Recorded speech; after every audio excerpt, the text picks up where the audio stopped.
4:30, we'll call the meeting to order. Roll call. Commissioner Bailey. Here. Commissioner Bunting. Here. Commissioner Gay. Here. Commissioner Sapsy. Here. Commissioner Owens. Here. George, we get you to pray for us? Yes, please. Most gracious Heavenly Father, we just thank you for the day that you've given to us. We ask, Father, you would continue to be with our servicemen and women overseas and at home. We also ask, Father, that you would be with our first responders and give them safety. We ask, Father, this time of year that you protect the farmers as their crops are going in and there's a lot of heavy farm machinery in the fields, and we just ask for their safety. For it's in the name we pray, amen. Join us for the pledge. And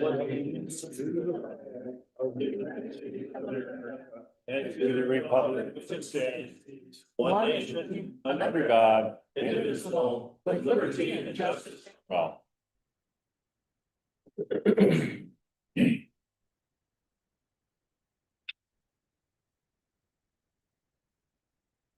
We want to add one thing to the agenda.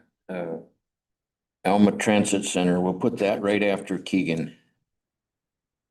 So it'll be K1.5. Make a motion that we approve the agenda as presented.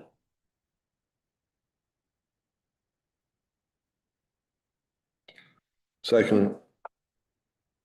Moved by George, seconded by Tim to approve the agenda as amended. All those in favor, say aye. Aye. Anybody have a conflict of interest to report? No. Okay, consideration of the consent calendar. Oh, pardon me a second. Public comment. No public comment. Okay, now we go on to the So the consent calendar is presented. Second. moved by George, seconded by Tim to approve the consent calendar. All those in favor, say aye. Aye. Motion carried. Administrators report. Hey, put at your table tonight, this handout, the blue one, this big one in color. At your next meeting in 2 weeks, I'm going to be bringing to you a resolution and a contract from BSNA to convert our system from the current, I don't know if it's called analog or not for sure, but it's going to the cloud. Now, this contract is one that is not going to have an immediate effect on us. Earliest that we'll probably get in line for any kind of conversion will be the end of next calendar year. We're probably looking at sometime in calendar year 2028 before we finally get our turn in line. But if we don't get in line, it's going to be 2029, 2030, somewhere in the future yet before we get the conversion. Now, why we're doing the conversion is BSNA is no longer going to support the system that we have now. They're going to only go with the cloud version. And there are plenty of benefits to doing that. The biggest one is that we won't have to host a server anymore. It will all be cloud-based. On the downside, it's going to be considerably, but a measurable amount more money to do this. This all plays into my evil budgeting plan because I want us to be looking at 2, 3, and 4 years into the future anyway. So once we've gotten the fiscal year 27 budget approved this year, my next step is to take you through an exercise to do those projections. So there are no surprises. When we know costs like this are coming, let's put it right out in front of everybody right now so we can plan accordingly. The other thing is that, and while we might seem like we're in a rush to get this signed, yeah, we kind of are, because if we delay, we're in competition with every other county that has a BSNA system to get in line for the conversion to the cloud. There are only, and correct me if I'm wrong, I think BSNA only has 2 people assigned to county conversions. So immediately you can see the kind of competition that we're in for. So we get ourselves in line, get ourselves in a fiscal position, to be ready for the contract to pay when it comes, but do some planning ahead of time. This handout gives you an idea of all the different modules that BSNA uses, and that's all fine. We use them all. We depended obviously on all of our accounting, but things like our assessing records, the records that Keegan uses with equalization, it's all BSNA based. Our building permits are all in BSNA. So you can see we're pretty dependent on this system. One of the other sales points, not that we really need one, but the fact that all of this data is going to be in one spot now. It won't be in a separate module. If Keegan has reason to use this and compare it to building permits, be able to do it. It'll all be right there. Now, we can kind of do it now, but this will be much easier if it's all on that same database. So just something to read over the next couple of weeks at your leisure before the next meeting. And then when that resolution comes forward, well, you'll see the contract that goes with it and we'll be off and running. Tim, is there any other modules that we're adding? And obviously this is going to the cloud, so it's probably all new modules, but are there things that maybe now that you've been here for several months now and had a chance to meet with your department heads, is there anything anybody's looking for? Because now might be a time to add something. I think we're maximized on it right now, based on what we do. And what we use it for? The treasurer uses it even on the taxes, when they're doing tax work. I mean, it's as complete a system as I've seen, as far as the county working with it. Good. Good. And it, ties in well with our GIS. When you go online and look at a property description on the GIS, that's pulling from that data to do it. And I think that'll even be improved if it's all in one data set. What does BSA stand? I've always known it as BSA. I'm not sure. BSNA. I've ever called it BSNA. It's one of my pet peeves. People use abbreviations and don't even know what they are. Yeah, and it's most of mine will have, if I've got an acronym like that, I'll spell it out first and then I'll use the acronym. I've never researched to know what BSNA stands for. Sure, it's something clever. Three people's initials. Yeah. I'm standing out. Yeah, exactly. Okay, a couple of other things. We did, just for an update, this afternoon kicked off our time and attendance software project that was approved a few weeks back. We met with the UKG staff that'll be assigned to us. We went over a brief calendar in terms of what we expect to happen and when.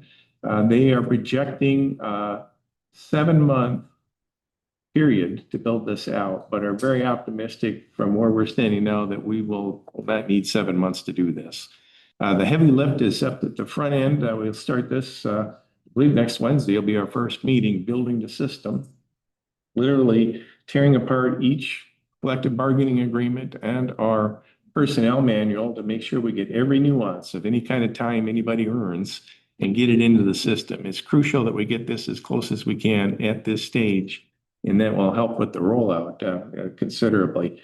With the knowledge base that we have and with 5 of us on the county team working with them directly on this, I'm very confident we're going to get this rolled out and likely beat that 7-month timetable. They had about 2 months built into it for testing. If we do this right on the front end, we're not going to need all that time for testing. It'll be up and ready to go. So anyway, that's where that stands tonight. And it was very good to get reacquainted with some of the UKG people as well. One thing I've been trying to do and keep getting distracted, I've been telling you, I'm going to put out a brief by email for you every week about things that are going on. And I have one started and I just keep getting pulled away and, oh yeah, I got to get back to that. So once I get it in the routine, it'll be a little bit more regular. But the thing I wanted to bring to your attention last week, and it's still timely, was a Court of Appeals decision on renewable energy that came out last week that will have a pretty interesting impact on the county.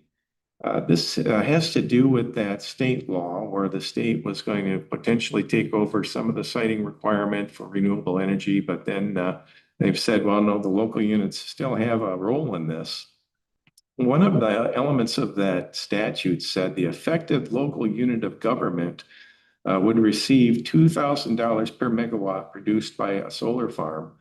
And the way the state developed this, when they said affected local government, they had narrowed that down to saying to that affected local government that has zoning jurisdiction.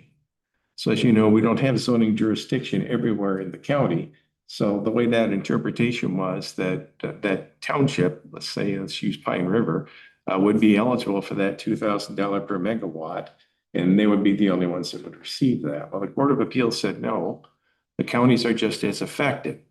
So anywhere there might be one of these cited in the county will be qualified as an affected local unit of government as well. So that's additional revenue coming to the county That's not at the expense of anybody else, though. So if Pine River Township has zoning, they are also an effective local unit of government and will also receive the $2,000 per megawatt payment from the utility company. So fairly significant, one that would probably occur behind the scenes if we don't bring it up here, or we'd handle it with accounting. But that was pretty decent news coming out of the Court of Appeals. Now, the last item is an official notice, I guess, for lack of another word. You might remember a couple of months ago, we had an appeal on a FOIA fee that came through the treasurer's office. We've received another one. Now, just a little bit of background. This FOIA request came in from Justin Myers. He is from Superior, Wisconsin, asking for a copy of all of our assessing data, all of our mapping data, all of our planning and zoning data, and have to receive an automated version of this. I had one of these come in about 6 weeks ago, particularly asking for all of our equalization data. So all of the parcels, all of the addresses, and all the parcel numbers, and all the assessing information. There's something called the Access to Enhanced Data Act, and you might remember a policy that we approved here not that long ago that segregated that data from the regular data that comes in under FOIA. This is data that was developed by the county over many years, has many thousands of hours, oftentimes into it to build the system so that it could be used as we use it in our work. I remember when the Enhanced Data Access Act was passed, and this was a time when I was working with GIS quite regularly, and we were saying, look, our county at the time I was working at Leelanau County, we'd spent literally tens of thousands of dollars getting the system in, inputting the data, making sure that it was accurate across the board. And we said to our legislators, we should not be required to provide this for $10 at the price of a thumb drive to anybody who wants it, who will then monetize it, go out, make other maps with it, sell it, do whatever they're going to do with it. The local unit of government put quite an investment into this. There's more value to it than what FOIA would allow us to charge. That's how that whole act came about. In this case, the requester, Justin Myers, asked for all of that information under FOIA and explicitly said, I'm asking for this under FOIA, not under the Enhanced Data Access Act. Well, Mr. Myers, I've got news for you. You don't get to make that decision. Okay, that's something that we'll decide when it comes in. This board has in the past, I discussed this with Keegan and responded similarly to the other request, was if you want a copy of this data, our fee is $1,000. Give you an idea, just for Ogama County, I look back at what our fee was. We set that fee every year. We'd set that fee in that county at $1,500. So if you got the full county data set, it was $1,500. We charged $100 per unit. There were 16 units. You get a $100 deal, right? $100 off if you get the whole county. And we got 2 or 3 requests regularly each year, and the requesters happily wrote the check and data was exchanged and we're off and running. This gentleman has decided to appeal under FOIA the ability to, or our requirement to pay that $1,000 fee. Plus, there is another fee in there. He needed all of this in electronic format, in a format of our choosing. He said, he could put it in a drop file for me to get. You can put it on a thumb drive. Well, this is a pretty big data set. I don't know how big it is, but your regular 8 gig thumb drive that you get at the grocery store is not going to work. It will not be enough. So what I have to do under FOIA rules, and I think it's a good rule, put together a good faith estimate. I found the biggest thumb drive I could find was a terabyte at $120. We'll throw that in there, but that's the kind of thing that we're looking at just in terms of getting that information to him. So he is contesting the $1,000 flat rate. He's contesting any other fees. Of course, if I can get something else, another way to do this that's less than $120, we're going to do it. I don't, this is just sort of a worst case scenario. In the meantime, I pointed out, as obligated under FOIA, that you can look at this data. It's available to you on our webpage. Just go in there, click on the GIS. You've got everything you need right there. It's even got the zoning layers on it that he's asking for. But if you wanted something separate, just to look at zoning, well, under the planning page on our website, you can get specifically zoning if you want to. So all of that information was provided But he still wants this, and he wants it for what amounts to about $10 or $15. So that appeal will be on your agenda at the next meeting. I doubt he'll be here in person, but you've got the handout with his grounds for appeal. We'll go over this. And in the meantime, between now and then, I've already got a call into the attorney to make sure that we are making the distinction correctly between FOIA and the Enhanced Data Access Act. I believe we are. But if we're not, if there's merit to his wanting a reduced fee, it's good that you have all of that information before a decision's made. So that's where that stands. I don't believe it's an unreasonable fee given the level of data that's been requested. We'll let this play out. Now, what happens after your meeting? Let's assume for a moment that you uphold the fee. He could still take this to circuit court and appeal it that way. So be it. If that's what happens, that's what the courts are there for, to help resolve those disputes in that way. So that's where that stands, and we will bring all of the entire file with you. I think you've all seen the GIS at work, but Matt could give us a demo up on the screen so everybody knows what we're talking about. But this concerns every single parcel in the county. He's asking for all the assessment data, the address attachment points that go to that, and any zoning layer on top of it. So it's quite a data set. One that somebody like me would just love to have at home and play with it, but it's just not something I would expect to get at the price of a FOIA. Pulling it up now. Yeah, look at that. So this pops up. You get this disclaimer on here. Anybody can do this. Anybody with a computer, and Matt can zero in on any parcel in the county, click on it. You can see the buildings. You can see the address that's attached to that building. All of the assessing data is there, and some historic data as well. So yeah, pretty valuable. But when you consider, again, for every parcel in the county, Keegan, let's put you on the spot. How many parcels do we have in the county? Say it's around 26,000. Yeah. I don't know your exact number. Huge data set. Did you say 25,000? Yeah, 25 or 26,000, yeah. Wow. All the farmland you got and all the parcels in that, just in that. So things to look forward to next Well, meeting. this is something he could do himself. He wants us to do it for free. He wants us to give him the data set for free. Well, $10, whatever the cost of this freight would be. Not gonna It's happen. postage. What's he gonna do with it? Yeah, I don't know, but in my past counties where people have asked for that, they literally will create sometimes hunting and fishing maps with it, showing where who owns the land around it. Let's say monetizing it. I don't mean that in a negative way. They will use it for to create a revenue stream for themselves, and why not? I mean, it's data rich. There's a lot of things you could do with it. So there's a demand for that kind of thing, and great, good for them. But again, don't think that that's a really good deal for the taxpayer to have to foot the bill to create this just to give it out to anybody who wants it to earn another few cents. Okay, I think I've spoken enough. That's it for You handed this out as well. George. Do you want a Well, commissioner report? Can I ask Tim about something first? Oh, yeah, go ahead.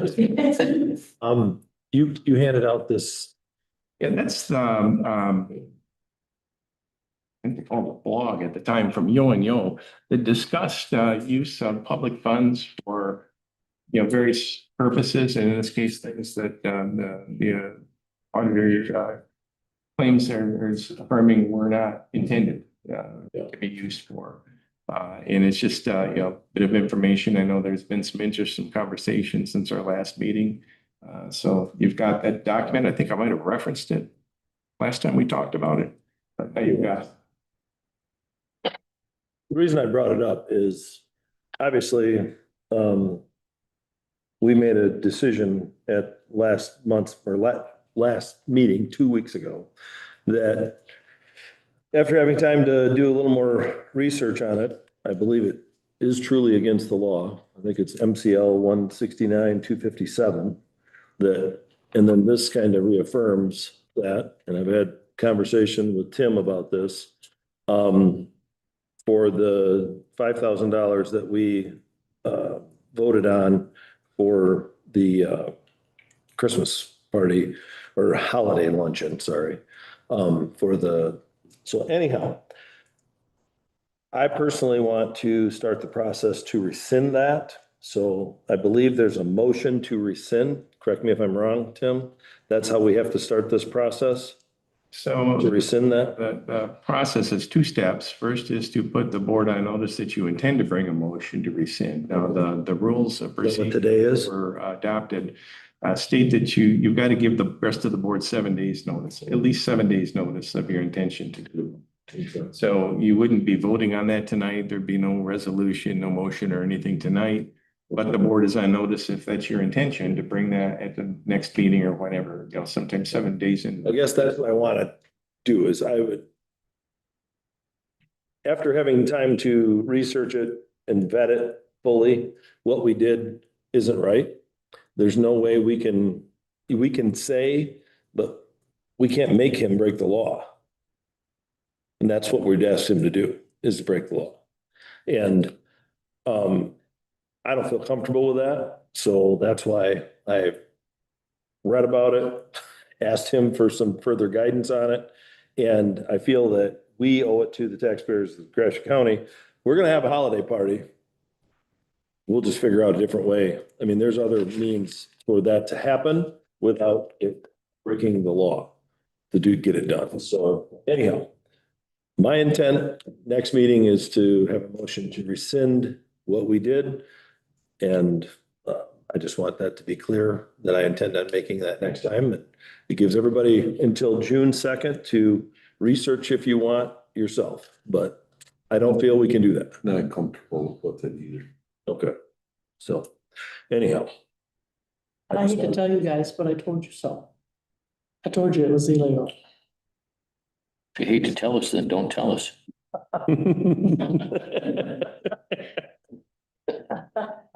George, do you want to start with the report? Sure. Back on the, let's see, I think it was the 11th of May. I did 2 meetings that evening on Hamilton Township, first meeting. Normal course of business, and basically nothing else to report on that. North Star, normal course of business, but we did have some conversation. Well, there's a couple different pieces of conversation. They're still struggling with their sewer. And I think that any small community like North Star is going to struggle with it. I don't know what the answers are. But we're probably going to have to get some legislators involved because they need to help. They really do. I don't know how that's going to work out, but that's another project to work on. And then on the, let's see, the 14th, no, the 16th. I skipped the 12th. Here, back to the 12th. Commission on Aging meeting in the morning.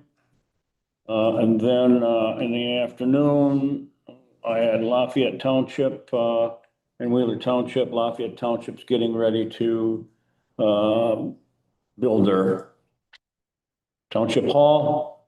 They had a couple of contractors there, one for the stormwater and the other for the building itself, and they were talking to them.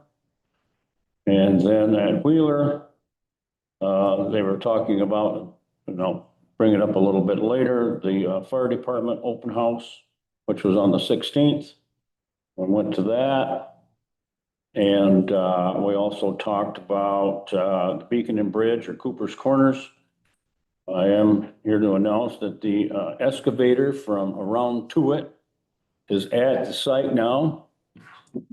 So I assume when they get around to it, they'll take it down. A lot of assumptions there, but at least the excavator is there, present. When it's going to happen, I do not know. And then on yesterday, the 18th, Breckenridge had their village meeting simply because this coming Monday is Memorial Day, so had it early. They're still struggling with downtown parking. They're very fortunate to be on 46. Every building along that just is full. They don't have a lot of parking. So the store owners have been squabbling over what that needs to look like. I think their planning commission has a proposal, but they're waiting for MDOT to get back with them on some of the things they want to do. And that brings us to today. Tim, how about you? On May 7th, I went to the Gratiot Area Chamber of Commerce dinner. In the county, small and large businesses were recognized and paid tribute to each other. I also learned that Alma, a section of State Street's not only going to be repaved, but they're digging holes to replace pipes. On May 11th, Emerson Township, I think that meeting only lasted 20 minutes. Their Memorial Day is next week, Monday, and they're putting flowers on graves for Memorial Day, May 25th. Future Farmers of America, they're putting flowers around the township building. Arcata Township, May 13th. Did I say that Emerson was May 11th? May 13th, Arcata Township. Their trash day, May 9th, was a big success. It only really lasted 4 hours, but I guess they did a lot of stuff. The neighbor, the young man who was been shooting his gun, well, that's, thank goodness, that's quiet for the time being. May 14th, the mental health, they're thinking about leasing out a portion of the Lawson Center to ACAP for money. Michelle Stillwagon wants to build a new mental health building, and she said that she would go before us the next board meeting, June 2nd. That's all I care. Steve, how about you? Well, last night was the first meeting that I made it to. The rest of them I was busy. So, last night I was in North Shade Township. They lasted a little bit longer than yours, Tim. I think it was 27 minutes. And that's, I think, because we had to enjoy some cookies that we had. That's probably why it lasted that long. But anyhow, they're just normal business going on there. The presentation we had was from our, we might hear something very similar tonight, was from Greater Gratiot, and she did a wonderful job, and it was very nice to, I think the people liked hearing what you had to say, and there was a few questions from the board and stuff like that, so that was nice. I did put out to some of my townships the request Sheila put out for people to take the survey for Gratiot County, because I think you said only 40 people have taken it. Yes, do that. So the 8 counties. Yeah, so I've been encouraging people I know that live in the county to go on there. It's fairly simple to do. I mean, you can kind of answer as much as you want. You're not mandated to like write a whole bunch of stuff down. So I think it's pretty simple if people just take the time to actually either scan the code or go into, I mean, it's right on our webpage, right on the front of the webpage. It's super easy to get to. So that's how I've told most people, just go to the county's website. It's right there. And so hopefully you'll get more is what we're trying to get you. So, because I think, there's people in the rural areas that, like North Shade said, a lot of them tend to go over to Carson to use recycling. I know where I live, people tend to go into Clinton County to use recycling. So I think if they're already recycling and we make it easier and more convenient in our own area, people will utilize the system. So I want people to have some say in how that's going to look and work in our community. So that's it. Jen? Okay, I've been working with Michigan Works I've been on that board probably close to 10 years, and there has been a lot of ups and downs. First of all, there's 5 counties that are involved in it. And Michigan Works is, um, a company that helps local people find jobs. And I think one of the biggest problems that I could see is that there was a contract with the 5 counties, but a lot of times, maybe 3 of the counties it worked out well, but maybe 2 it didn't work out. So now we are rewriting the contract. We do have a new administrator there, does a great job. One of the best things that I could see is that we really communicate very well now. We have an attorney that sits in and can help answer questions. And so we are rewriting the contract. It'll be done by the end of this year. And hopefully I will bring it to the county board here for us to, everyone look at it to see if you have any questions. And so that's something, a couple of times, I think I've had 2 meetings since our last meeting where we do it on the telephone and just do short things. We're moving very slowly to make sure that we can maybe fix this so everybody's happy and that it's working out for everybody. So I think the only question I had for him, and I think I mentioned this to you once before, is that we are the only county that has just me that represents the Michigan Works.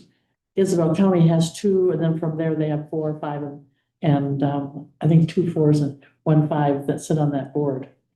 They go by population, and really, I mean, we only have 5 commissioners on this board. I think it would be hard to find 2 people, unless somebody else is interested, to want to sit on a board, and it's in Midland or Saginaw. I don't mind doing it. I'm retired, and so it's easy to get over there. But anyway, something we're working on. And I will get you guys the contract as soon as we can get it kind of settled. See if you have any questions. So if you do, we can still take it back and discuss it with them. And other than that, I wanted to share with you that over the weekend, I went over by Grand Rapids, went to a church. The man who wrote the song, Mary, Did You Know, was there, Mark Lowry, who also was part of Bill and Gloria Gaither group for many years, was there, and what a wonderful time we all had. There was 4 of us girls that went, and it was a 2-hour show. We were there for 2 days because the first show was 2 hours, and then there was a different group the next night, and that was 3 hours long. But wow, what a wonderful time we had. Other than that, that was about it. Okay, well, I attended several meetings. They had LEPEC, Alma City Commission, Airport. At the chamber, we had congrats to Bill Leonard and Greater Gratiot. They both received awards. And that's all I got.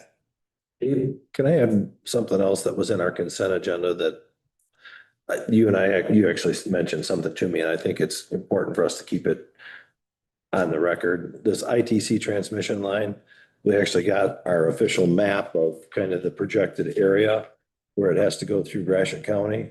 And I mean, I think a lot of people realize that there's probably a lot of people who don't realize, but this is a different transmission line. We've talked for a year about the one that's, or a year and a half for the one that's going south from Nelson Road south down to Eaton County. This is a new one that's going from the Nelson Road substation, which is right along our eastern border in New Haven Township, or our western border with Montcalm County, excuse me, in New Haven Township. It's actually the very lower southern, southwestern corner of New Haven Township, and it somehow has to get to Coleman, Michigan.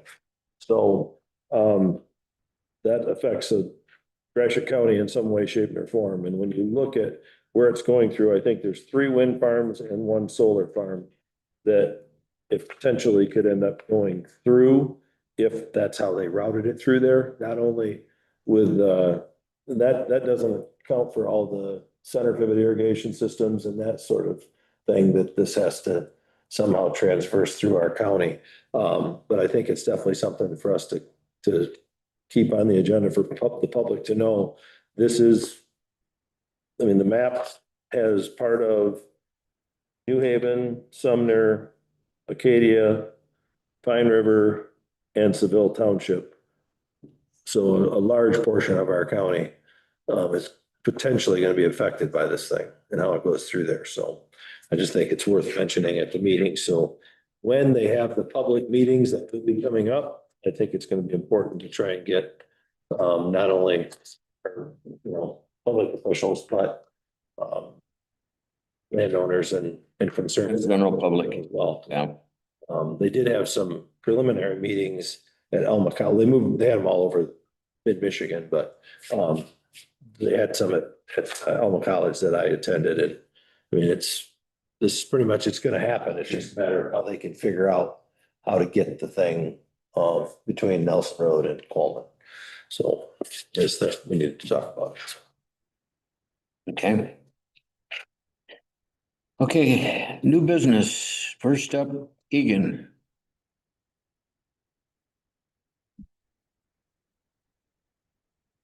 Podium on me.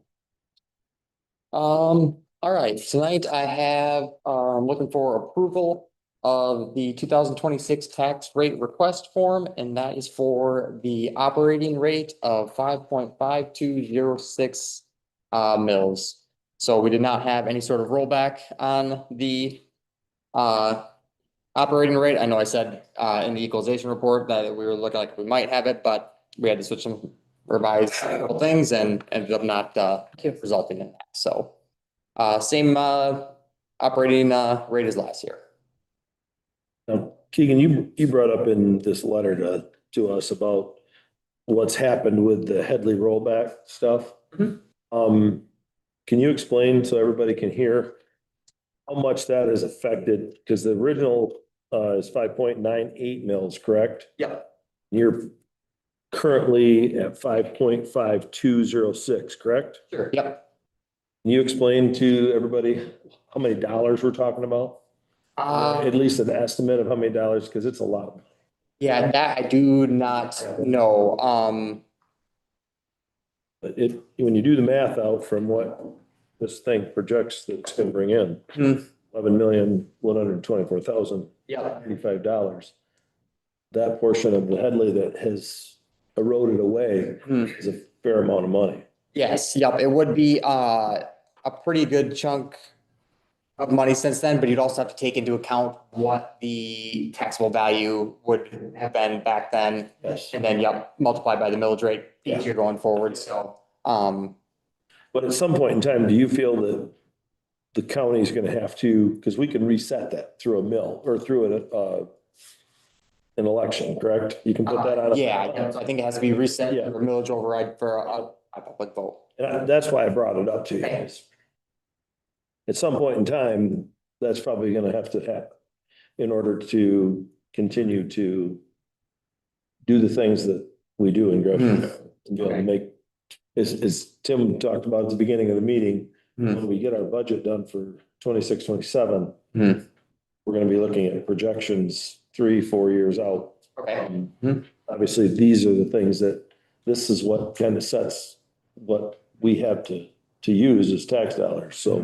Commissioner Sass, could you give me that number again, what the difference was? I think I've got your dollar amount. The Headley originally was, why can't I read it now?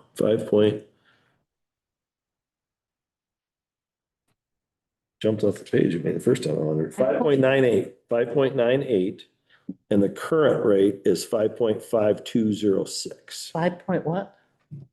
The original was 5.98. Huh? The current is 5.5206. So the 5.98 with our 2026 millage rate would generate 12,049,793. Approximately $900,000, just shy of $1 million. That would be the difference for this. Yeah, so that's where those are real numbers. That's why I brought it up, because when I did the math, I was at, you're talking almost $1 million. That's not something to just scoff at. So that's why I brought it up. Eventually, we're gonna probably be faced as commissioners with having to look at putting that on to do a Headley reset, so. I think we talked about it when Ryan was here as well, as it was a possibility of something that might have to happen, so. Nobody likes talking about it. I hate paying taxes more than probably half this room, but it's the reality of where we're at in the world, so. Yeah, if you want to see any previous years' data with that millage rate, that's just, I definitely can provide it, I just don't know that often. Yeah. So the resolution that we have prepared here, we don't have to specifically talk about the L 4029, right? Just pass the resolution and as it's described. Tim? That good? Yes. I so move that we approve resolution number 26-430, which is the resolution to approve the 2026 tax rate request. I'll second it. Moved by Steve, supported by Jan to pass the resolution to approve the 2026 tax rate request. All those in favor, say aye. Opposed, nay. Motion carried. Thank you very much. Thank you. Next up, we get Alma Transport. They have that. They have it. I gave them already. So I have, anything else like it? I need more. At least. What we gotta do from memory? From memory, good luck. Oh. Well, this is an opportunity, well, for me, I've only been at transit for 8 years, but this, we have been forwarded an opportunity from the state of Michigan where if we were to look at a countywide village and expand our services to countywide, state has a grant available that will cover up to 100% of the capital costs, 90% of the operational costs after the first year. The second year would be at 80% and the third year at 70%. So we're here to give you any kind of information or answer any kind of questions that you might have. It's my humble opinion that it's been on the countywide plan for 55 years for countywide transit. If it's gonna happen, it should be now, since the state is gonna pick up essentially the tab on the expansion cost itself. It includes the training of the new employees. It's pretty comprehensive. So it's not a guarantee. It's a competitive grant. However, I've been rather fortunate in the past in being successful at writing these grants. But we're not here to push a countywide transit. We're just here to basically answer any questions that you might have and let you know what's available to you. So if we were to take this on, what would that look like? As far as the commissioners, how involved would the commissioners be? Obviously, they kind of work, We'd be involved. obviously, if you could get a millage out and it passed, the county could contract with the city of Alma Transportation System to provide a countywide service to the county. Basically, then you would, each year or quarterly, we would come to you and let you know where we're at, ridership, spending, where we're headed for equipment, people, all those things. It's a big jump. Let's just be honest. This is something that as Brett and I have been talking about this, and we've talked a little bit with George and Tim and about the need for it. We took on Alma, St. Louis, Ithaca, and Pine Ridge Township, 3.5 years ago. Yeah. Is Wheeler Township in there?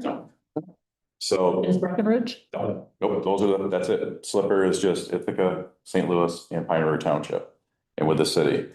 It's been very successful. Right now we levy a 0.8 mil.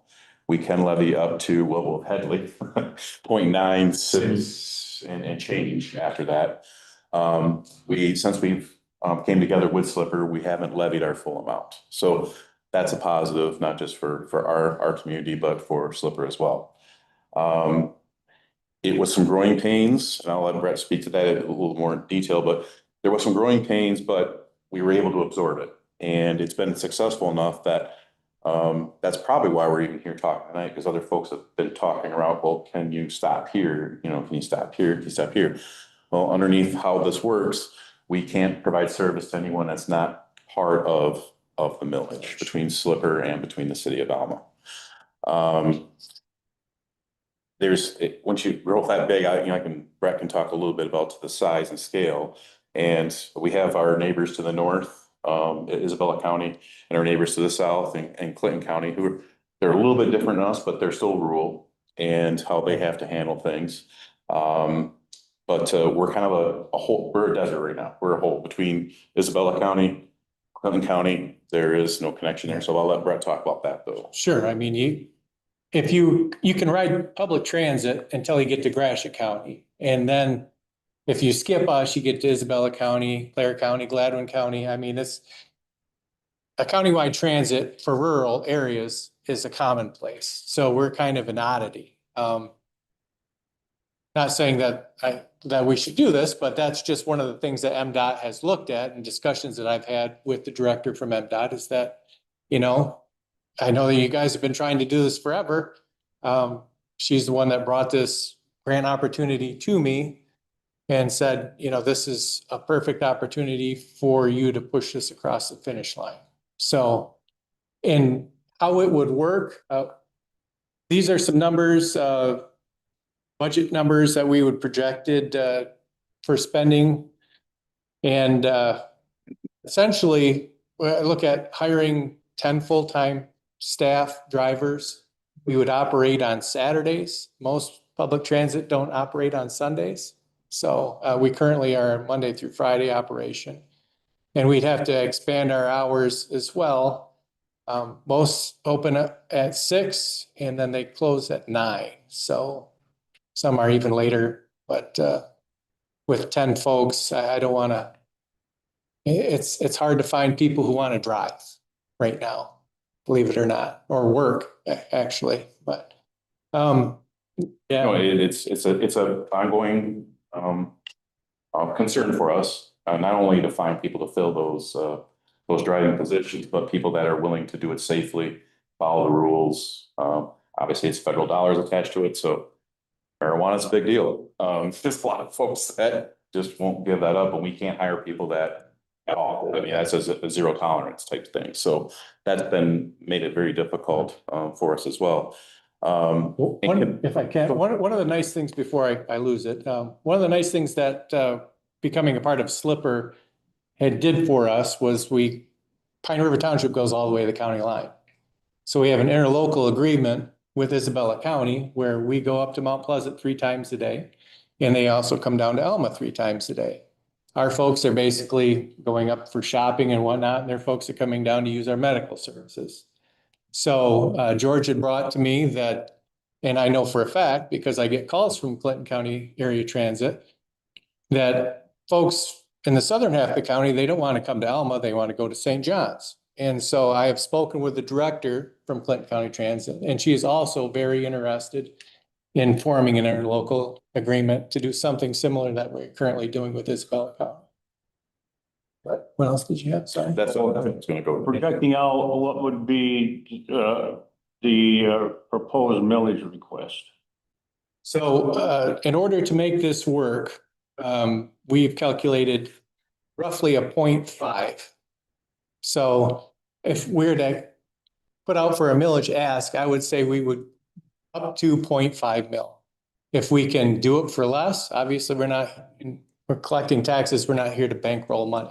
So whatever we can do it for, I'm on board for. But 0.5, especially to get up and started, I don't want to come back and say we need more money to make this work. That doesn't make any sense to me. So all of our forecasting says, well, unless gas keeps going up, because that's a painful thing for us right now, but 0.5, we can do it for 0.5. I know currently we have 3 school districts, Alma, Ithaca, and St. Louis. Correct. Yeah. If we were to take on countywide, we'd have Breckenridge, Ashley. Would those 3 other schools be treated the same as Alma as far, Alma, Ithaca and St. Louis, as far as their capability of having their children bus to school, transit to school. Now, if you want to flip to the second page, that's kind of where that second page comes in. We operate on a first come, first served basis. So pre-scheduled rides are our first priority on our priority system.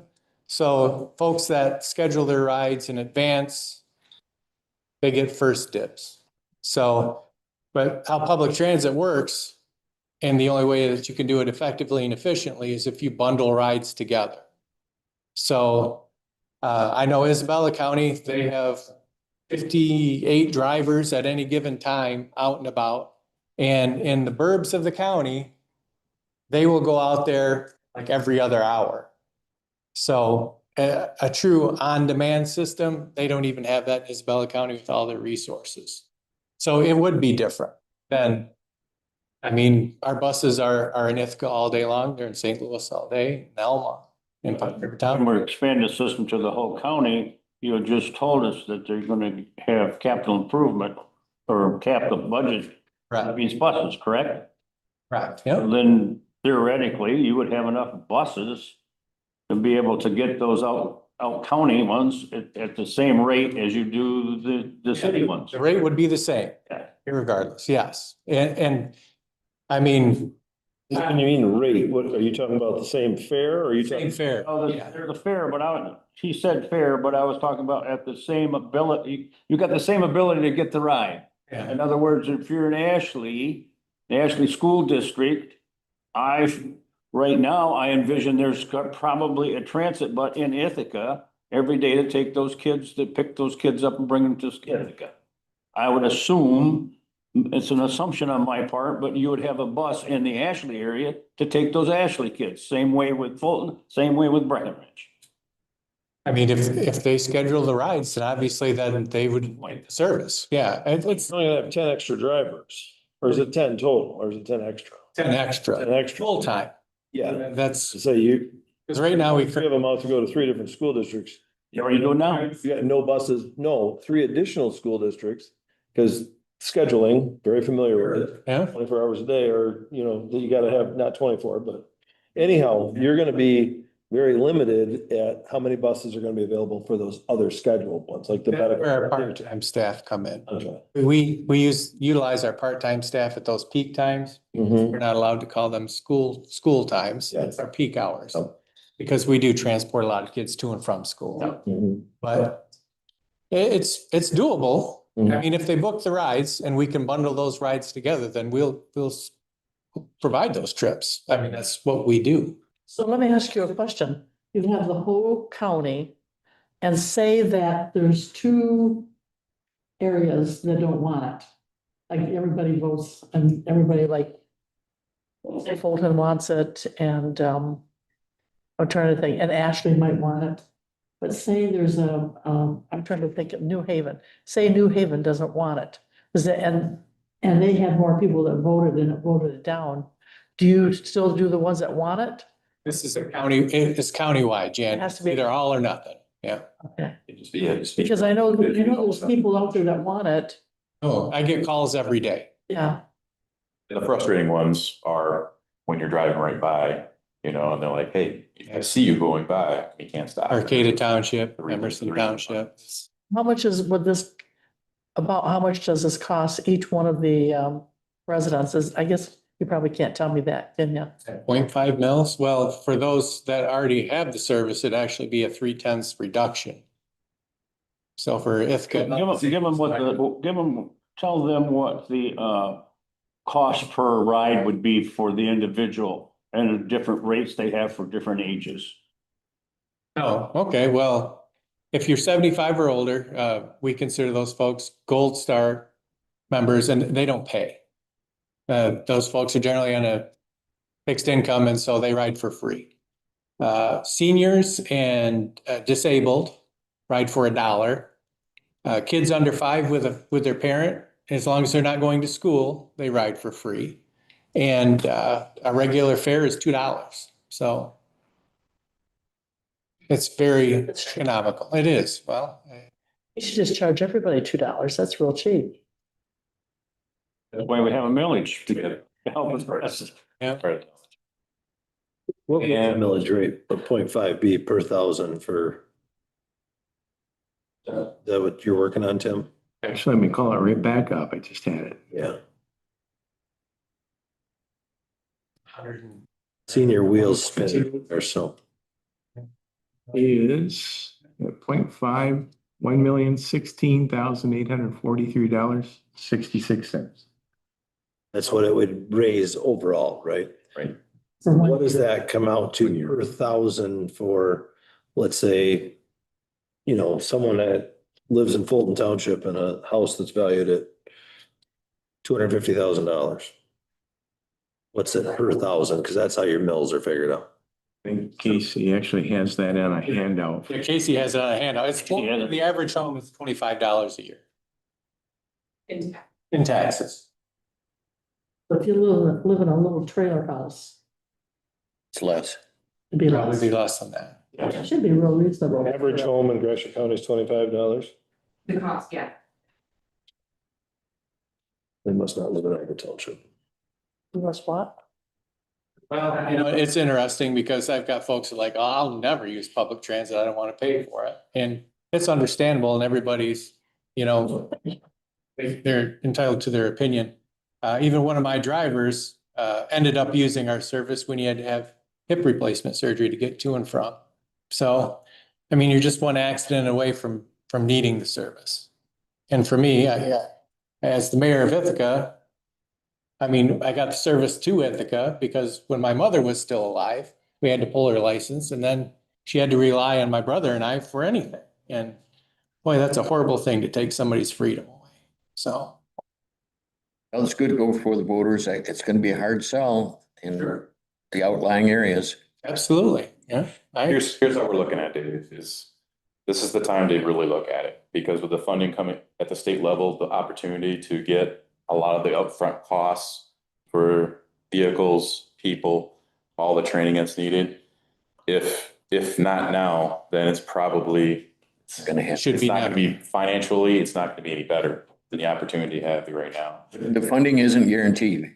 Well, we gotta apply for it. Yeah, it's a Yeah, competitive grant, it's a so. competitive grant. So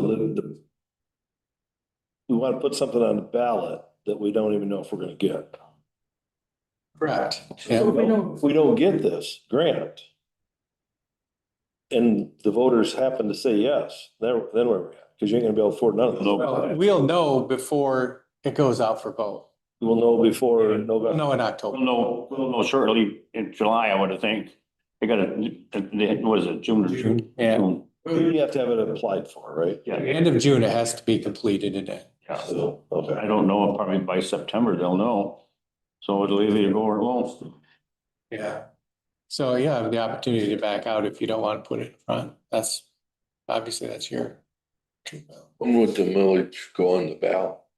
November. I have another question. So you pick up somebody and they want to go to Mount Pleasant.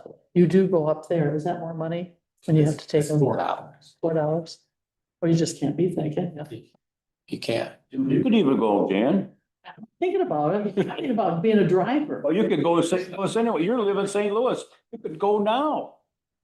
No, yeah. You could live. But no, I'm thinking about being a driver. I think that'd be kind of fun. I've been looking for a job. Oh. I don't want to do it part-time though. Oh, we wouldn't be here tonight because we talked about this a little bit. And it's like, well, we probably need a little more discussion and things like that. But with this grant opportunity from the state of Michigan, we had to bring it to you now. Because like I said, from a financial standpoint, if you get the grant funding, this is as reasonable as you are going to get this system up and running for the county. From the standpoint of, Alma, St. Louis, Ithaca, Pine River Township, they have their system. We're in our system. And so the millage that Slipper has going is good for another 4.5 years. So, they're being taken care of. We know it's been on our county master plan multiple times over the years and discuss how do you make it work? It was a big jump to bring Slipper in. It was, kind of those apprehensions, but now it's there. Their last vote here to up their millage again for 6 years. It passed at 66%. 6%. So that was beforehand, and when you're talking to people, well, like Brett said, you don't need it, I don't need it. But after they had it and they seen the value of it for their fellow citizens and what it does for their relatives or whatever else, schools, sometimes the Yeah. kids need them. It's not a replacement for the bus service at the No. schools. It's not a replacement for that. Couldn't. But it does give that opportunity to help those families getting their kids to and from. Yeah, I'm thinking of a few. How about Popeye and Perrington and Middleton? They are regular towns. But you would go there too. I mean, it would be the whole. We're in the county. Yeah. To make a motion that we go ahead and, Well, what I'd like to do, Jan, give us all until next meeting, the meeting, and we'll go down we'll put it right on the agenda as a resolution. okay, and that way we can talk to our township. Right. Actually, all mine are already involved in it. So we'll give a sense of what's going on, but I struggled with this for a long time because that 0.88 to 1 mil, I couldn't square that with the outlying townships. But 0.5, and I've talked to a lot of farmers in the last few weeks. They growl about it, but they're a lot better with 0.5 than they were 0.8. I can tell you that right now. Sure. And since then, I've had one guy that said, good, because his father, they just had to take the keys away from him. This couldn't happen at a better time. He says, I've been wondering what I'm gonna do because I'm working every day. I'm the only one that's taking places.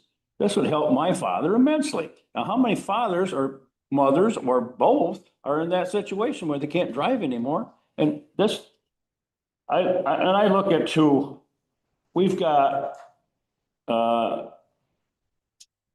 living facilities in Ashley and Fulton and Rosewood out here. Those people can't go anywhere. Well, Rosewood, no, they can't. They're in the township, aren't they? In the township. Or township. So, or whatever. But anyway, if they had that, they could get out. They could go shopping on their own. They could do other things. They could go visit a relative. The opportunities that we can give those people by having a countywide millage is tremendous. that's why I asked, though, if you had like, say, like Perrington and Popeye, which are very small. And it was, nobody wanted it there. And it's still, say it passed, but they don't want it. And they don't want to pay for it. Would you leave them out or would you still, there's some to pay in? It's a countywide ask. Okay. Yeah. Because the cost can go up exponentially if you're driving through, like we currently do between Ithaca and Alma. And that's where we get the complaints or the wants for service. I see your bus drive right by my house. Why can't you pick me up? Yeah, it's sad because those folks. Then we got Bethany Township is right there on State Road going up into St. Louis. Bethany Township's right there, and there's a nursing home sits right there. They can't use it. I can't tell you how many calls I've had from those people. Can't help you. Me too, yeah. Because I tell them to call you, George. Yeah. But anyway, you gotta get to your meeting, son. Yeah, and if there's something else that you'd like more in-depth information on, because this is a very quick and dirty budget and just a couple bullet points on the service itself and how it generally works. If there's something more specific you want, You please can let reach us out, know. yeah. And then plus, when we discussed this with George and Tim, if there's a township that you're having, that had a little, they would like some more information, Brett and I would be willing to come out and speak. I believe those. much where I'm, I'm in St. Louis and Alma, I have them, and Bethany Township, I think I will be seeing them. No, two. Just want to make that offer, Ken. If there's a township that's having a little bit of trouble, Okay. Trying to put a face to what's going on, willing to, definitely willing to come down and chat with them. And Because that's one of the things for that grant would be a resolution in support of a countywide. I know you guys are doing a great job too, because I worked at the schools when you guys delivered for kids to the school. That was. Try to. That's the whole And point. the people that work on it are very good with the kids. So, yeah. So you said something about adding 10 full-time staff, but on your sheet, your first sheet here, it says full-time staff only equates to 8 extra. And full-time equivalent drivers goes up 5.5. Well, I also have a full-time mechanic in there. Yeah, well, FTEs for our part-time staff, it varies on how many hours a week that they want to work, because essentially, most of my retirees that are working, they pretty much dictate to me how many hours they want to work, so that's why that number looks wonky. Because you're adding an exponential amount of land area Correct. with very few people. Full-time equivalents, yeah. Now, are these guys moving all the time, or do they, like, they have like maybe a couple calls and then they just sit someplace and wait until somebody else needs a ride, Well, or? they do get a break. I'm not a slave driver. I do give my staff a break, but yes, we have new computerized system. So pulls up on tablet, they go from ride to ride. Thanks, guys. We're done with you. All right, Okay, appreciate it. thanks. Your meeting. Okay. Okay, next up, Greater Gratiot Annual Report. Hopefully it's the pretty lady and not the bald-haired, hairy-faced guy. You're rude. And unfortunately, Shelley had a graduation tonight. It is that season. So I think she has one in Clinton County today, Ashley tomorrow, and then Ithaca Thursday. She's very busy this week. Most all the big schools. Yeah. So what Bart is missing out is our annual report. We do try to come once a year to talk about our financial review, which you did receive in April minutes. As well as giving an annual report of what we accomplished in the last year. So that's for fiscal year 2025. I will say it is my goal to come here more often and perhaps do quarterly reports. But just so you guys know, I gave you my business card, my cell phone on it. Feel free to call me, contact me with any questions. A lot of you stop in and we enjoy chatting with you. So feel free to keep doing that. Just know that it is an open door and we are available to answer any questions you may have. So I'll just go over a few things really quick. So our annual financials were sent over to you in the April 7th board meeting. They're also always available on our website. Every year we do undergo a financial review, and then every 4 years we do a financial audit. We do that going into the millage just to make sure everything is clean and above the board, and we can tell the public that. And so this year and historically, we did receive an unmodified clean audit opinion from Yo and Yo, which is the review that you want to see. There is no adjustments or anything. And again, those are available on our website. And then the fiscal year 25 annual report that you have in front of you talks about some of the projects that we've done, as well as the statistics that we measure our performance by. And so each year we go through the very painstaking process of looking up all the parcel numbers of the projects that we've assisted with. I think it's over 1,000 parcels now, so it is quite a few. And so in doing that, we are able to track these numbers. So since Greater Gratiot was founded, there's been 2.38 billion invested in projects assisted by Greater Gratiot. And then for the year 2025, if you compare every dollar that we receive in the millage, $33.78 is returned to the county in additional tax revenue. And also now for 2025, the GGDI projects have made up 37% of the county's tax base. And then we also, so the two metrics that we focus on are investment in the county and jobs created. So we do have a direct impact in 2025 on 30% of the county's labor force, which is just over 5,000 jobs. We've also helped secure 18.7 million in grant revenue for the county. Just a few samples of projects. Again, I don't want to take up too much of your time, as I know you have a couple meetings after this. But we did, in 2025, we did finish the draft of the countywide master plan, which is now, am excited to say that over half of the units have approved it. So before the end of 2026, hopefully all the units will meet and approve that.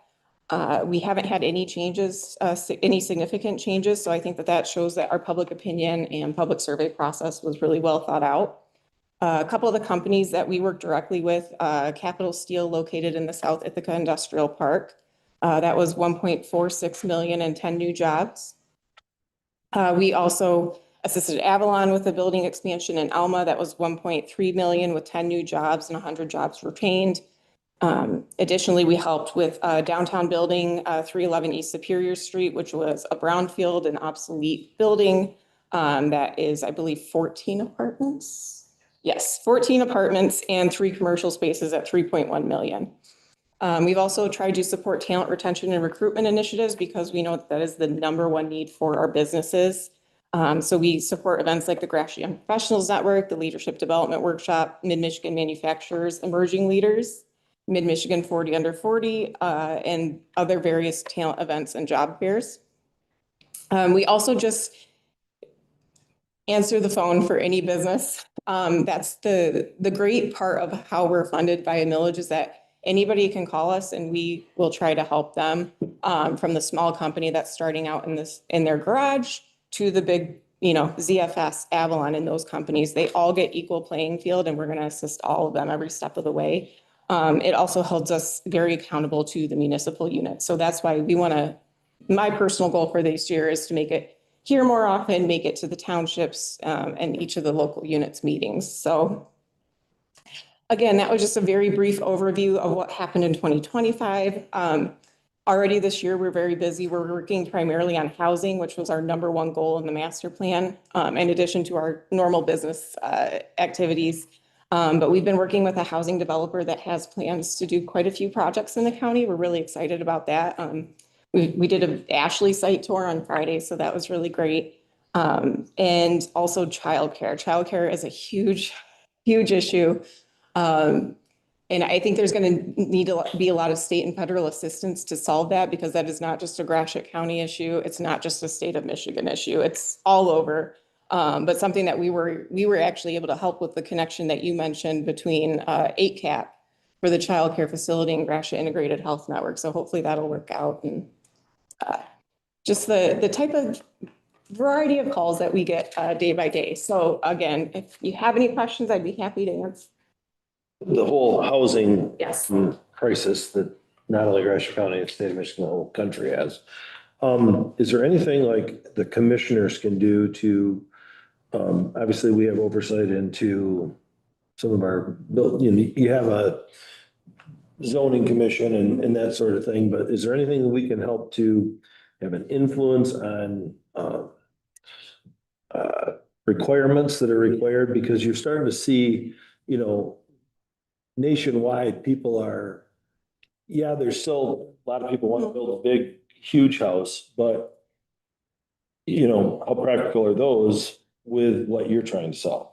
To build these huge mansions and 2 people live in, where you're seeing this push for some smaller, stick built, or, some of them are manufactured homes and they're putting them in, where one house would be, there's multiples. Cities where instead of having as big a backyard, they're putting another small residence back there that's an income revenue for the homeowner. But, something that used to be called like a mother-in-law suite or, an ADU, accessory dwelling unit. Yeah. Or, are we looking at any of those kind of things in Gratiot County? Yeah, I mean, I think that there's definitely the opportunity to look at accessory dwelling units, to look at what's tiny homes. In certain areas, I definitely think you want to be sure that you still have government oversight of that so that there's not 3 accessory dwelling units on one property. But I do think that those are creative ways that we can do it. I know Breckenridge did some tiny homes. I want to say just maybe 2021. It was fairly recently, and it was just allowed in a certain area with a special use permit so that it couldn't be just anywhere. They thought, let's try it out. I think it worked fairly well. I think they rented pretty quickly. And so, I think there's definitely creativity that can occur. And that's something that we're working on as a regional entity to look at what best practices exist in modeling them. And then also there's not many tools available for developers for just regular housing. There's a lot for low income. there's not a lot for just single family homes. And so what the state has done is they've allowed the brownfield program to be utilized for housing. So we're working right now with our consultants to develop a housing plan, or a housing TIF plan, which we will bring to you guys for your feedback and input and ultimately approval, probably in the next 3 months, I would say. That'll be the biggest thing. The developer that we're working with now is primarily looking at single family homes. He said 4 bedrooms, 2 bath. And that is what our survey identified as the largest need, though we need all kinds of, from senior housing to apartments. We need it all, but the primary need right now is single family homes. And once you put those into the cycle, hopefully that empties some apartments and makes those available. He said that the number one issue for them is cost of construction. He relayed to me that right now their return on investment in the southern part of the state, so Lansing and south, is about 10%. Anything north of Lansing, they're looking at 3%. So we really need to make that gap of the 7%, and that's what the housing TIF allows us to do once we bring that forward. But he's been really enthusiastic about what they've been working with in terms of the immediate responses from the township supervisors, from the city, from county permits on questions like that. So they've been really happy with the level of service they've received, and that counts a lot in their book, that there's not a lot of red tape. You work ever with like the Habitat for Humanity, several years ago, they built 2 in Ashley, I know, and they were kind of active in Gratiot County for a short period of time. You haven't heard anything for years. It's totally done. Yeah. Is there any other thing that's like that? That allowed people to get into, a single family dwelling at a much reduced rate? So I don't want to speak for them, but there is actually going to be a new building trades program through Alma Schools that the city actually provided them with some lots. So they'll learn how to build a house and then they can sell that at the end. So it's not a huge, but it's incremental and it will help. And so, yeah, I mean, there's definitely a need for Habitat for Housing. I know that St. Louis had started entered for a grant for CDBG for home rehab, so that if someone needs a new house, they don't have to go mortgage it. There's grants available and low interest loans for that. So Every town, I mean, the city of Alma has vacant lots. Ashley has vacant lots, Bannister has vacant lots, Pompeii has vacant lots and lots that, need to be, either completely remodeled or start over again, burn out houses. It's no matter where you drive around, Middleton, Perryton, rural areas. I mean, there's these places and you're like, the potential's there. Yes. You know what I mean, for us to be able to help alleviate some of this without, eating up acres and acres of farmland. Yes. We've got a lot of potential in this county to take a huge step forward in solving this problem. Yeah. Without Oh, yes. expanding into, virgin land Yes, that's. in the master plan, it made sure to point out to ideally put those where infrastructure exists, because not only will that lower the cost for the developer, but then that's infill, it's getting rid of the empty lots, it's getting rid of the blighted houses, and it's preserving our farmland. So that is the primary goal that we're looking at. When I had this developer reach out to me, I emailed the township and city and village supervisors, and I said, give me all of your infill lots, even if it's just a one-off house. They were interested in filling those. Yeah. Well, that's something, they're everywhere. I mean, Yeah. obviously, Eric, you've got several in the city, but you can drive through any small town and go, there's plenty of potential in a lot of these places when these towns were plotted out. Tom, you're Hamilton Township, didn't you have to go through all kinds of hoops because Sickles that was all plotted out where the school was. You couldn't build your township hall until all those lots were dissolved to allow you, the township, to even build something. So I know there's hurdles that if there's anything that the commissioners can help you guys with, please let us know, because this problem's not going away and it's not going away quickly. Even if the developer decides they want to do 100 houses in Gratiot County, it's not going to happen overnight. No. You're talking years to make that happen. So. Yep, and we are a part of, MISHDA divided us into a region. It's the same region that we work with the 8 counties, Aranac, Bay, Gladwin, Clare, Isabella, did I already say Midland, Saginaw? I think Okay, I got them. And so we've been working with them. The person leading the initiative is actually a developer by trade. And it's been great because she can talk about the developer perspective and relate that to municipal ordinances and also state incentive programs. So we've been relying a lot on her. They're going to be developing a website that will have a lot of model zoning ordinances that we can reference and look at that. So I would expect that in the next few months. And it's been going really well working with them. Well, I just wanted you to Yeah. know that if there's anything that Yes. we can help with, I guess as commissioners to help Yeah, make this a reality, because this problem's not gonna go away. It's gonna get worse. If, you add jobs, you need homes for them to. we want them to live in our county. Yes. I want them to live here. I want them to pay taxes here. I want them to spend their paycheck here at our businesses and restaurants and gas stations and stores. That's what builds our community. If you look back at the history of all of these towns Yeah, and cities in Gratiot County and what's happened to them, it's sad. yeah, It's very sad. Everybody moved away, and it's supporting their little town. Breckenridge is an anomaly when you figure the whole downtown is full. That is an anomaly for a small town. They're worried about where the heck people are gonna. You know what I mean? Yeah. 6, that's a good problem for them to I have. told Jeff, I was like, no, it's frustrating, but That's a good. it's a good problem. That's a good problem they have. And I'd love to see that in every one of our small towns. For FYI, Helma's Market is going to take over Siler's Market, Oh, good. That'll be nice. a satellite. Yeah, education, good.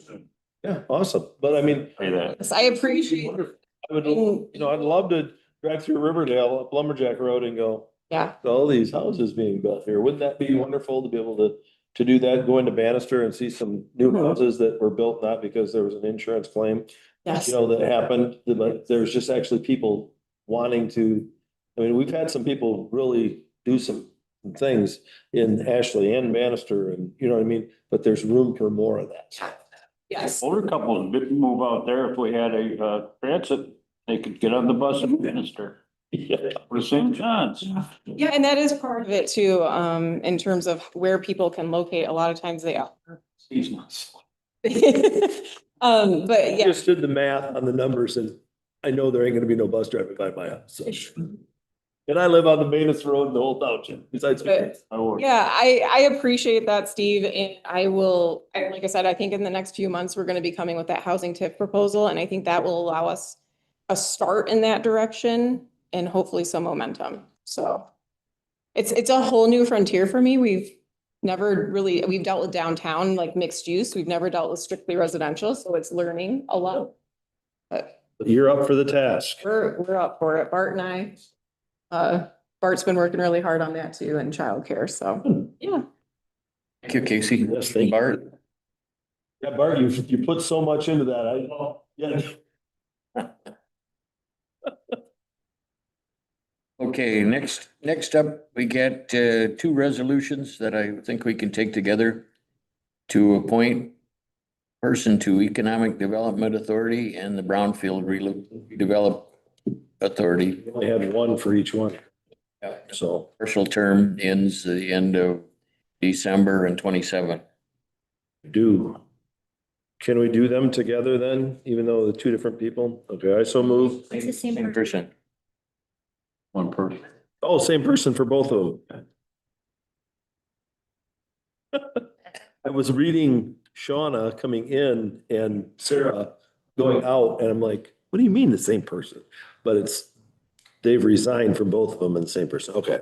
I so move that we approve resolution number 26427, which is the resolution to appoint a member to the Brownfield Development Authority Board, and resolution 26428, the resolution to appoint a member to the Economic Development Corporation Board of Directors.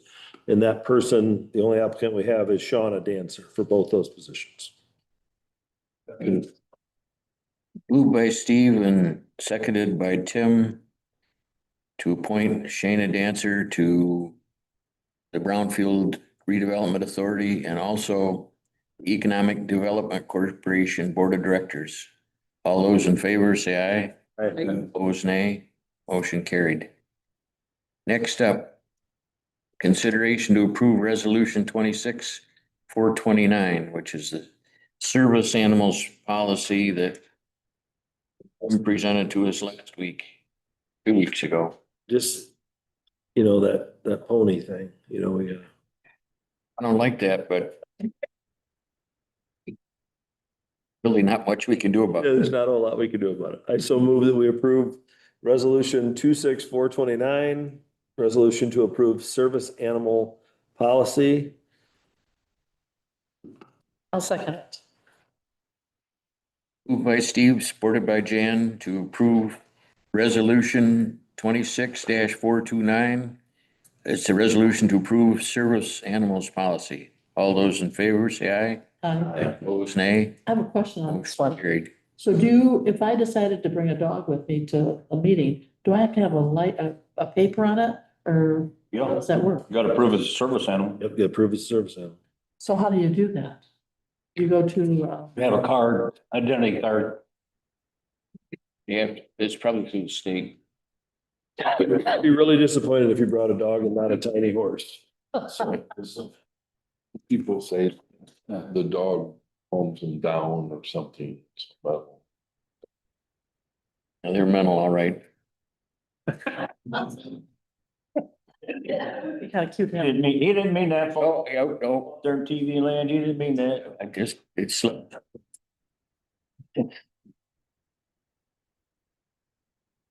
Okay, on to finance. Unfinished business. Is there any? Oh, we got to explain it. No. They haven't got a meeting anymore. We cut that out. You voted for it. Consideration of unfinished business? No.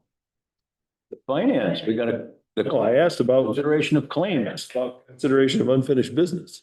I didn't say finance, I said unfinished business, because we skipped over that. That's all I did. Yeah. It's before him, so. I was at the podium, I better let him talk. Yeah. Right.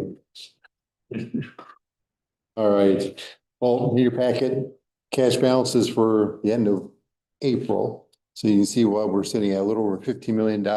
You see the trend from this sheet goes back for a few years. So 2020, 21, 22, 23, 24, 25, and 26.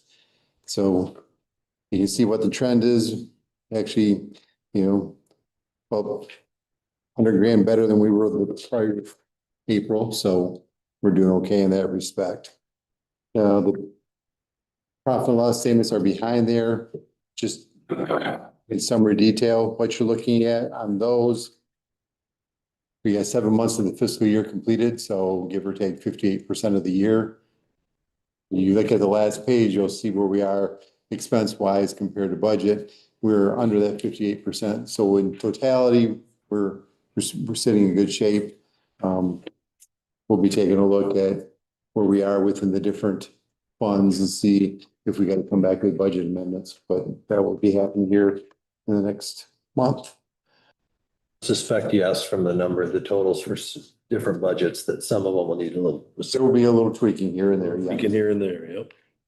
The other two pieces, you just as I explained before, you adopted the policy of what you all need to approve for expenditures. The first one is invoices. So the invoices from the prior meeting to this one, that report is the one that's 12 pages. If you look on page 75, gives you the total. We're at $936,000. So the detail is there. Hopefully they had a chance to look at it. And then per the policy, the other report is checks that we have, per policy, we've been authorized to expend dollars between meetings. That totality on page 83, $658,366.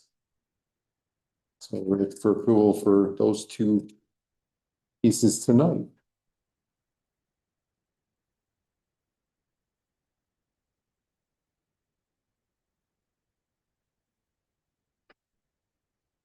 Move that we The bills. pay the bills as presented.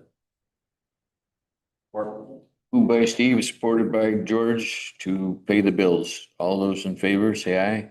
Motion carried. I say this every month, but this is so much easier to follow and understand when you get it. It's unbelievable. It's a good thing. It's a very good thing. I know it's extra work, but it certainly makes my life a lot easier. Treasurer's report. What's that? Treasurer's report now. Old treasurer, not the new treasurer. Evening. You have received the reports in your packet that you receive monthly. Nothing has varied as of yet. Next month, the interest on investments, I'm sure, will decrease because of the amount of money paid out in settlement and a final payment in one of our litigations. So that will be reflected next month. But so far this month, we're still okay. The monthly bank transfers have not, the amount there, it varies a little bit, but there's not a lot of change from last month. The receipt distribution report is self-explanatory. It just tells the monies that have come into the county during the month of April, which line items those were dispersed into. And then the last page has the total of all that was received for the month of April. Does anybody have any questions on any of the reports? You guys are really quiet. Sometimes that's a good thing. I guess. Okay. Probably got something to do with other meetings after this that I supplemented this. Thanks, Terry. Okay, thanks. Okay. I move for consideration to enter into the airport meeting. We're gonna vote on the treasure first.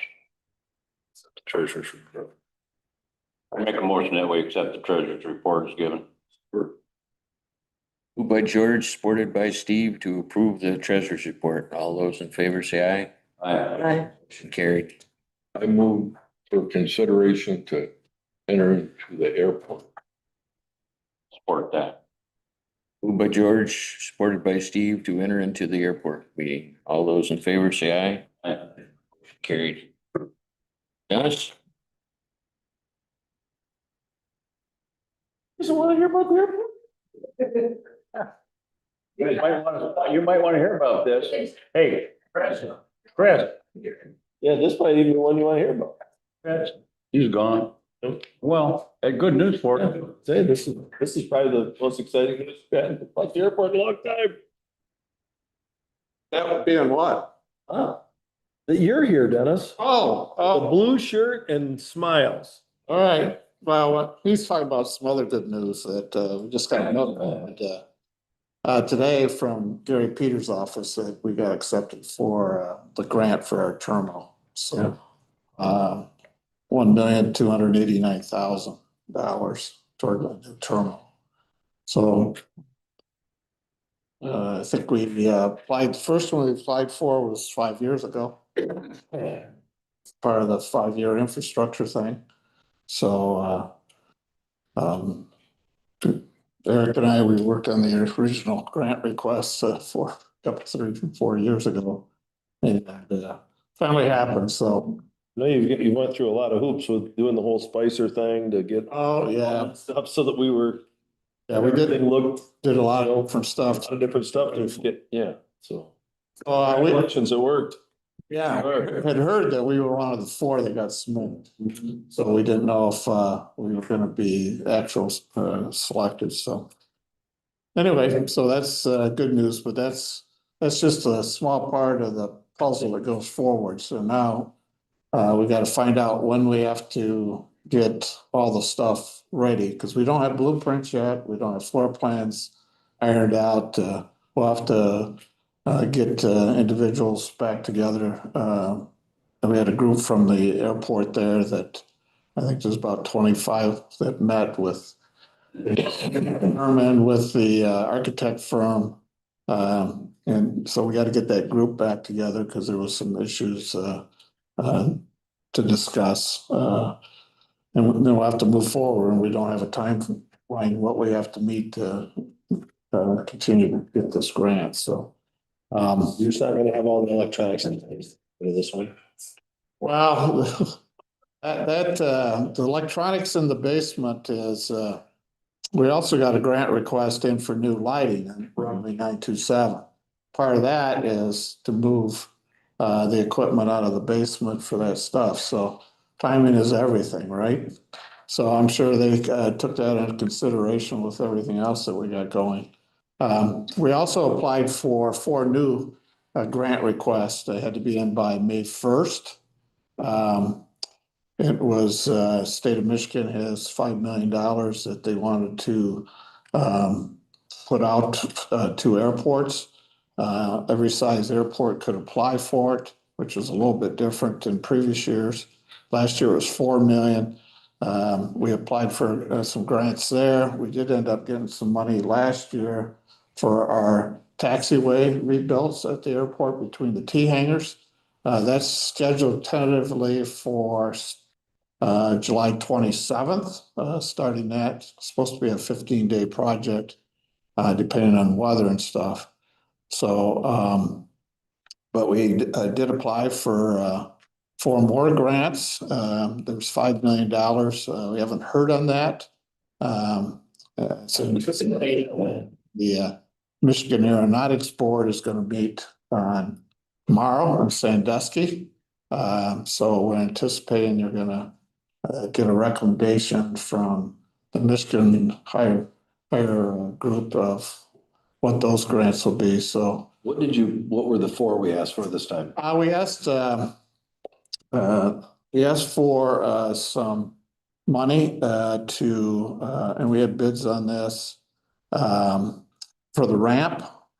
The ramp is rated the lowest of everything that we have at the airport as far as condition. They come through every 3 years and rate all our surfaces. A year ago, we had them come and do some track repair on the runways and stuff, and they were supposed to do taxiways, the runways and the ramp. But they ran out of material, so they never got done anything on the ramp. And they only did partial on 1836 and the taxiways. So we applied for a grant for the ramp, and we applied for a grant for 1836 and the taxiways. Then we applied for a grant to mulch the 10 acres on the north, the Seaman Road there. And then these are all maintenance grants.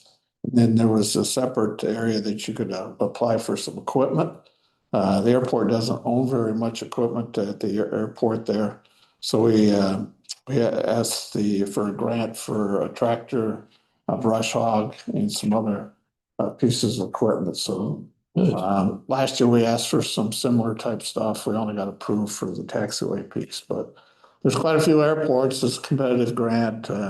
We had to write up quite a bit for it. I think our request was 18 pages or something. So anyway, the same way with this. This is a competitive grant, and so we're happy to hear that news. But it'll get busy when we start doing all these projects and getting them.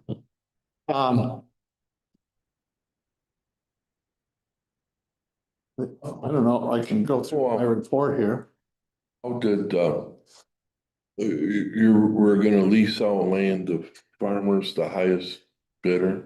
How did that turn out? We got the one parcel, we had one bid on that, which was the original person that's rented it since 1980 or something. So the other 2 parcels that are more grass stuff, we haven't got any. We did not get a bid on. So in fact, I have a meeting tomorrow with the original farmer, and he So we're in discussions yet on that piece of it, so. With the rain, they're kind of slowed up a little bit, so we couldn't do it today, but, tomorrow, hopefully we'll see if, figure something out there, so. They originally didn't bid, so. So, It was $35 an acre on the other, the one that he did bid on, correct? the other one was, Higher than that a one. little bit higher than that. So that was 47 or 48, something. It was in the 40s, somewhere in there. 49, I think. Yeah, something that. It's a little heavier ground Yep. and less of it, and they own property on both sides, so. They actually bid a little bit higher than what they paid last year, so, but it's a new 5-year deal, so. The other one, we're not, that isn't in the bag yet, so. They're just concerned that they didn't make any money the last couple of years just doing it, because the weather's been such and not getting enough off of it, so.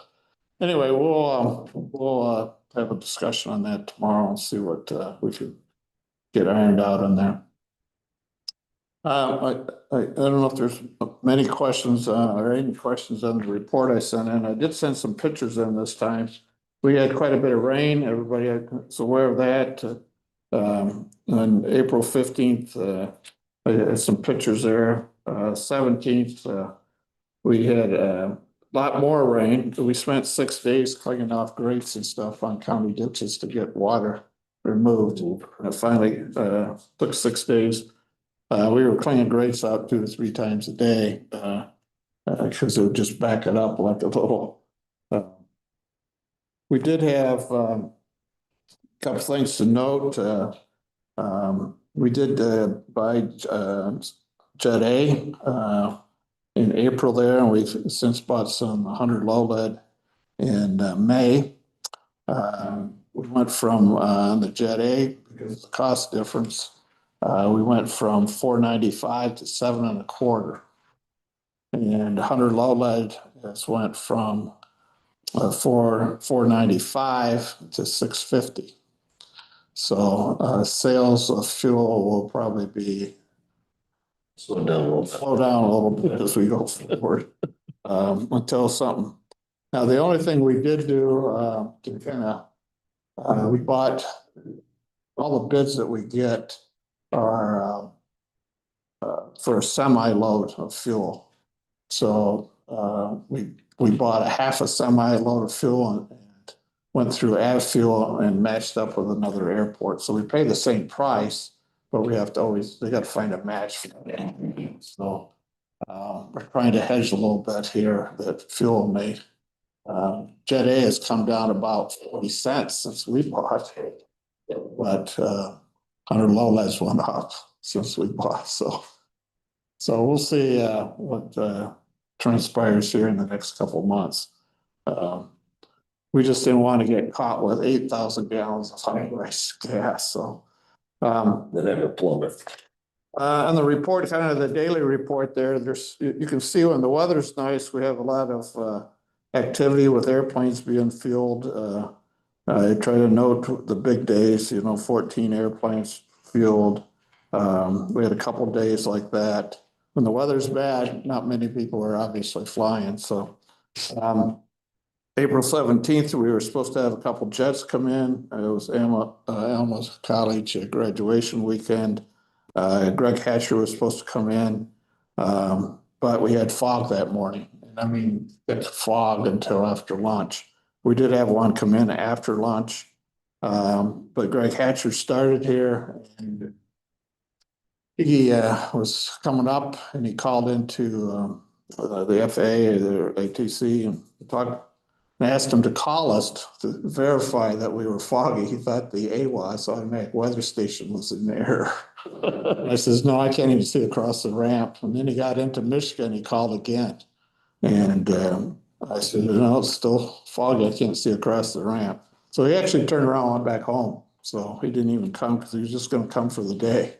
And if he couldn't get in until late in the afternoon, so. Was there any plane that you know of yesterday that during the storm we had, the driving rain and wind? Well, we had, yeah, kind of interesting, so you bring that up, about 3:15.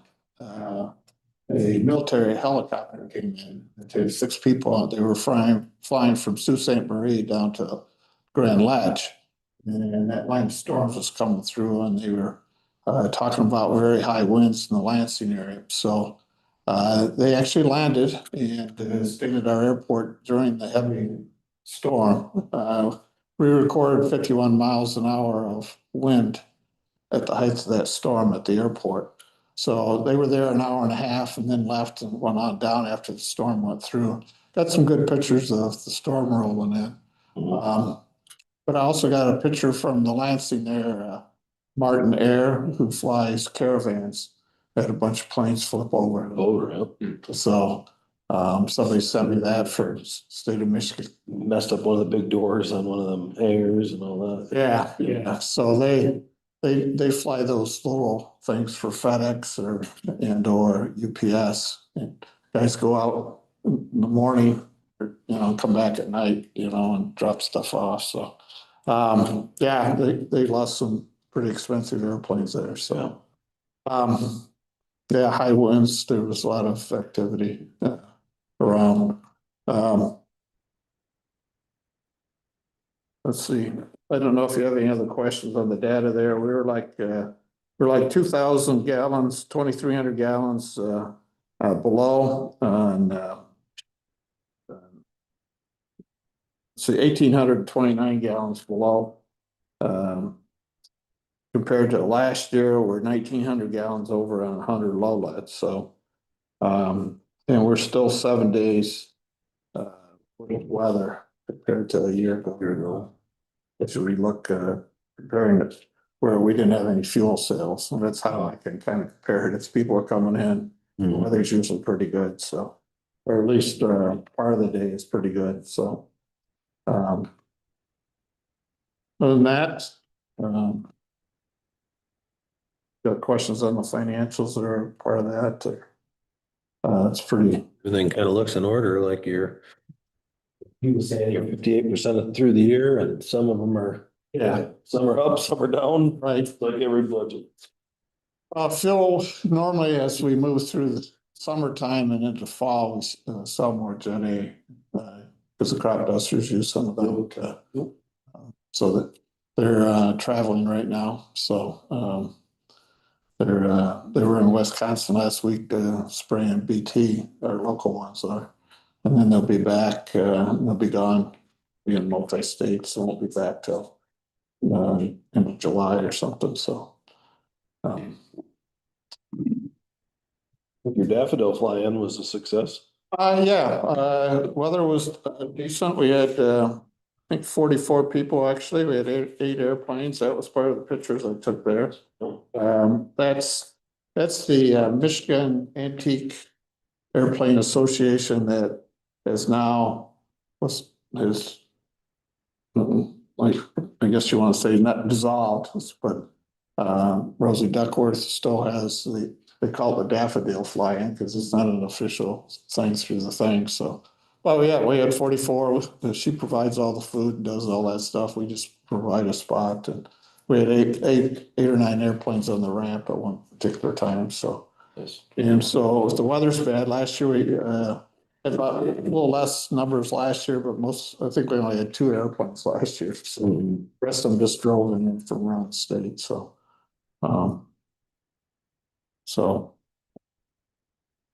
Thank you, Dennis. I move we go out of the report meeting to the regular meeting. Or did we already paid the bill?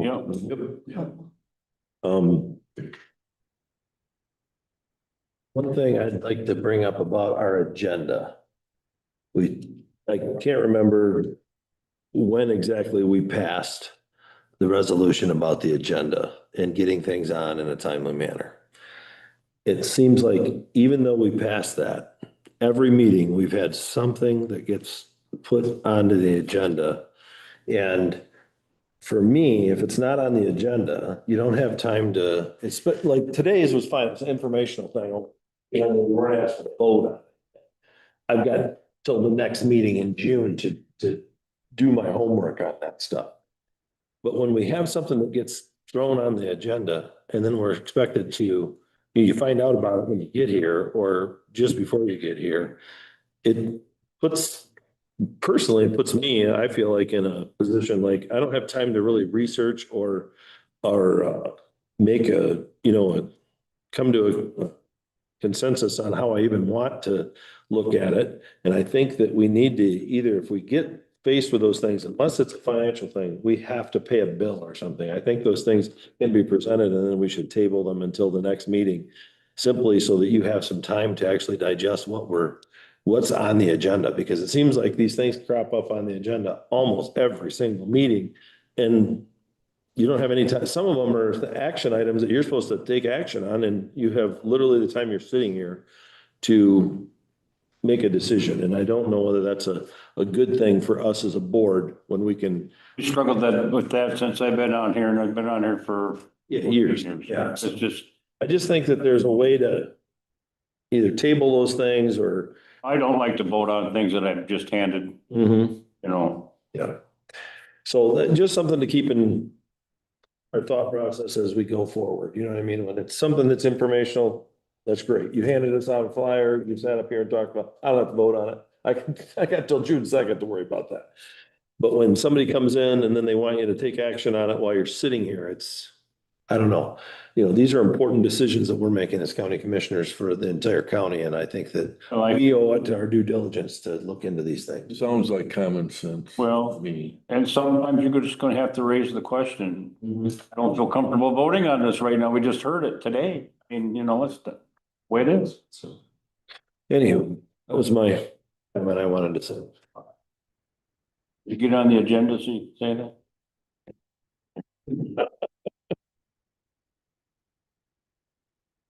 Anybody else have any public comment? Okay, For adjournment.